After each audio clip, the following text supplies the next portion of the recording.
이 공간의 랜드마크라고 할 수 있는 석파정이 있는 공간으로 올라갈 수 있을 건데요.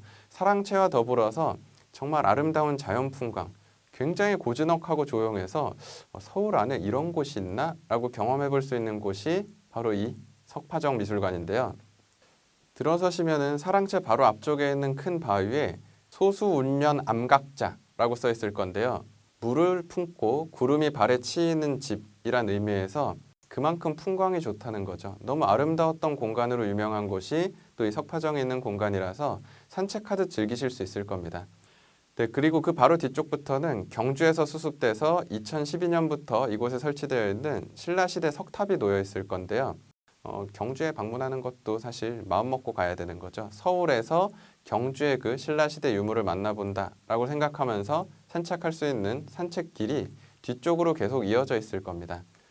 그리고 맞은편에 사랑채가 있죠. 이 공간이 흥선대원군이 이곳 풍광이 너무 좋아서 난 여기서 꼭 지내야겠다라고 별채를 만든 공간으로 유명해서 실제로 가보면은 사랑채 자체도 너무 아름답고요. 앞쪽 풍광이 너무 좋아서 흥선대원군이 반했을 만하다라는 생각이 드실 것 같은데요.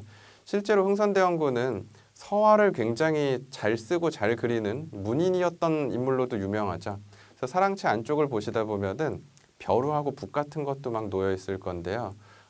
우리 추사체로 익숙한 추사 김정희의 제자였던 게 또 석파 이하응, 바로 흥선대원군이기 때문에 그가 가지고 있었던 다양한 재능과 더불어 그런 사람이 좋아했던 공간이다 보니까 미술관터하고도 너무 잘 어울린다 하면서 우리가 즐길 수 있을 것 같으니까요.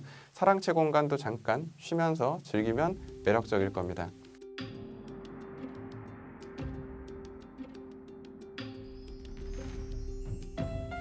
그리고 그 사랑채 바로 옆에는 너무나 아름다운 소나무, 천세송이 있을 건데요.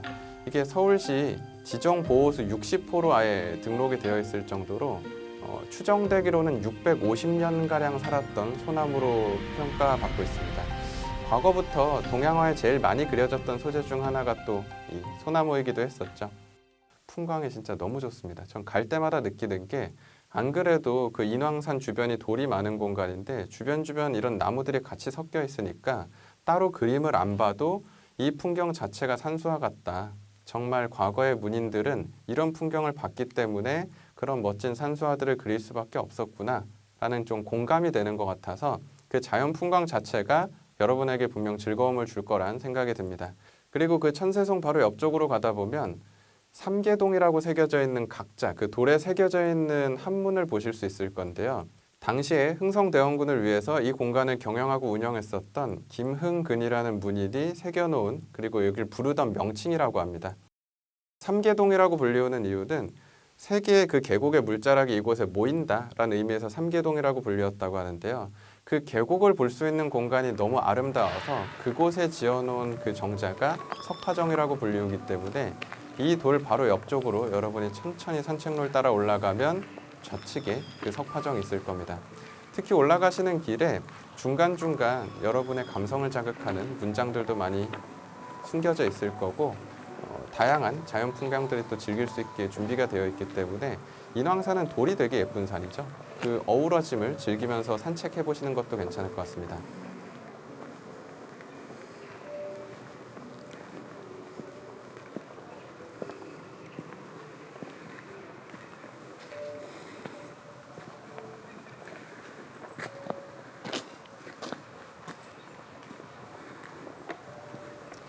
좌측으로 들어가면 드디어 석파정을 만나볼 수 있을 건데요.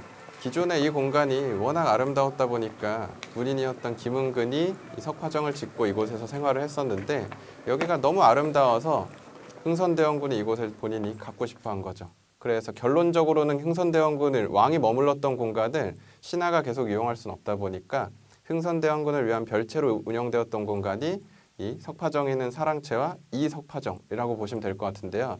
최초에 김은근이 중국에서 유학을 했던 사람이다 보니까 이 건축물은 중국의 건축하고 한국의 건축이 좀 뒤섞여 있는 형태로 완성되었다고 합니다. 그래서 우리가 알고 있는 일반적인 정자의 느낌하고는 약간 다르죠. 특히나 지붕 같은 걸 보면 한국의 기와하고는 분명 약간 다른 건축적인 맛이 있을 것 같고요.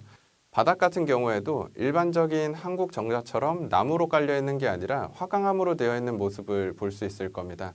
다만 그 주변에서 즐길 수 있는 풍광 자체는 정말 너무 아름다워서 안 뺏을 수 없었겠다라고 여러분도 아마 느껴보실 수 있을 것 같으니까요. 여러분도 가셨을 때 저희가 이렇게 랜선 투어로 보여드린 것처럼 직접 안에까지 들어가서 즐기고 풍광을 보며 사진도 찍을 수 있을 겁니다.